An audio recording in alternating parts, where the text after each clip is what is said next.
శ్రీమతే రామానుజాయ నమః.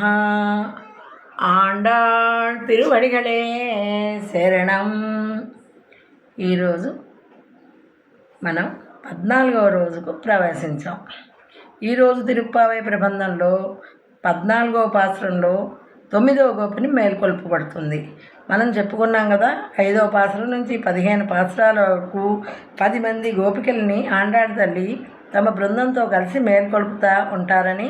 కాబట్టి ఈ గోపికలందరూ రేపు ఉదయాన్నే లేచి మన మార్గశీర్ష వ్రతానికి సిద్ధమవ్వాలని చెప్తుంటే, అందులో ఒక గోపిక ఈరోజు లేపబడుతున్నటువంటి ఈ 9వ గోపిక చెప్పిందట, ఎవ్వరూ కంగారు పడకండి, నేనున్నాను కదా, మీరందరూ పడుకోండి, ఏ అలారమో అక్కర్లేదు, నేను పొద్దున్నే లేచి మీ అందరినీ కూడా లేపుతానని చాలా నమ్మకంగా ధీమంగా చెప్పి, ఈవిడే లేవకుండా ఆ శ్రీకృష్ణానుభవంతో తాను చేసిన ప్రతిజ్ఞని, ఇచ్చిన మాటని కూడా మర్చిపోయి చక్కగా ఇంట్లోనే నిద్రపోతూ ఉందిట. ఈ గోపిక ఎలాంటిది అంటే, ఈ బృందాన్నంతటినీ కూడా నడిపించే శక్తి ఉన్న గొప్ప గోపికట. కానీ ఆ శ్రీకృష్ణుణ్ణి అనుభవంతో తనని తానే మర్చిపోయి, తానందరినీ లేపుతానన్న విషయాన్ని కూడా మర్చిపోయి, వాళ్ళ ఇంట్లో ఒక పెద్ద దిగుడు బావి ఉందట. ఆ బావిలో తామర పువ్వులు, కలపువ్వులు ఉన్నాయట. ఆ బావి వద్ద కూర్చుని ఆ శ్రీకృష్ణుని ఊహించుకుంటూ ఉందట. ఆ తన్మయత్వాన్ని అనుభవిస్తూ అన్నీ మర్చిపోయి ఉండిపోతే, ఇటువంటి స్థితిలో ఉన్న ఈ గోపికని ఈ 14వ పాసురంలో ఆండాళ్ తల్లి అలాగే గోపికల బృందం అంతా కలిసి ఏ విధంగా మేల్కొల్పబోతున్నారో చెప్పడం జరిగింది. ఇప్పుడు పాసురం. உங்கள் புழைக்கடை தோட்டத்து ஆவியுள் செங்கல் நீர்வாய் நெளிந்து ஆம்பல்வாய் கூம்பினகான் செங்கல் பொடி கூரை வெண்பல் தவித்தவர் தங்கள் திருக்கோயில் செங்கிடுவான் போகின்றார். எங்களை முன்னம் எழுப்புவான் வாயு பேசம் நங்காய் எழுந்திராய் நாணாதாய் நாவுடையாய் செங்கொடு செக்கரம் ஏந்தும் தடக்கையன் பங்கைய கண்ணானை பாடேலோரம் பாவாய். உங்கள் మీ యొక్క పుళక్కడై తోటత్తు పెరటి తోటలో ఉన్న బావియుల్ దిగుడు బావిలోని సెంగల్ నీర్ అంటే ఎర్రతామరలు వాళ్ నెగిలిందు వికసించుతున్నవి. అంబల్ అంటే నల్ల కలువలు వాయు కుంభినగా ముడుచుకుపోతున్నాయి. శంగల్ పొడి ఓ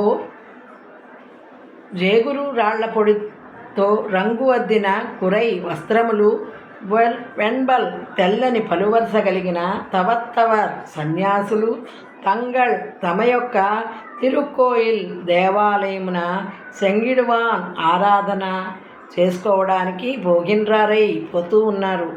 ఎంగళై మమ్ములను ముందుగానే వచ్చి ఎడుపువాన్ లేపటానికి వచ్చి వాయుపేసం లేపుతానని మాట ఇచ్చిన నంగాయ్ ఓ పరిపూర్ణురాలా, పరిపూర్ణమైన జ్ఞానము కలదానా, హెళిందిరాయ్ లేమ్మా, నానాదాయ్ సిగ్గులేనిదానా, నావుడయాయ్ మధురంగా మాట్లాడగలిగినదానా, ఎంత బాగా చెప్పావు లేపుతానని.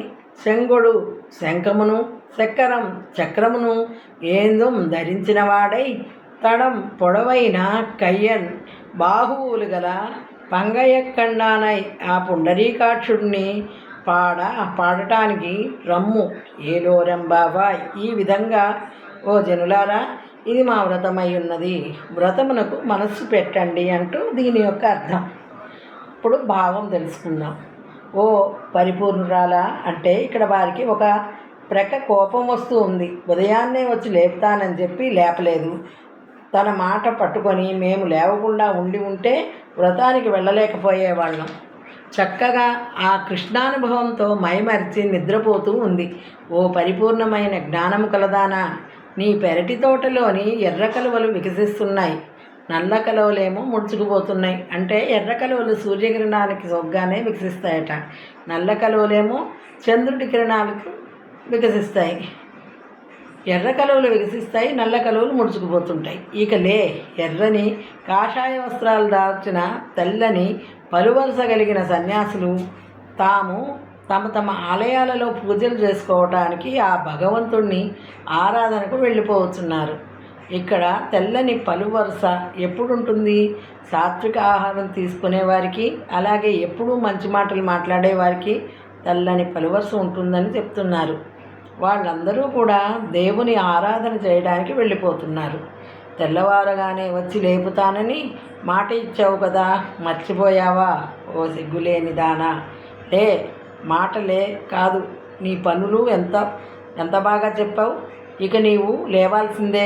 శంఖాన్ని చక్రాన్ని ధరించినవాడు ఆజానుబాహుడు అయిన ఆ పుండరీకాక్షుడిని శంఖధర చక్రధర ఆజానుబాహు పుండరీకాక్ష అంటూ ఆయన మహిమలను గానం చేస్తూ చేయడానికి లేచిరామ్మ అంటూ ఈ పాసురంలో ఈ 9వ గోపికని మేల్కొల్పటం జరుగుతుందన్నమాట. ఆండాళ్ తిరువడిగలే శరణం.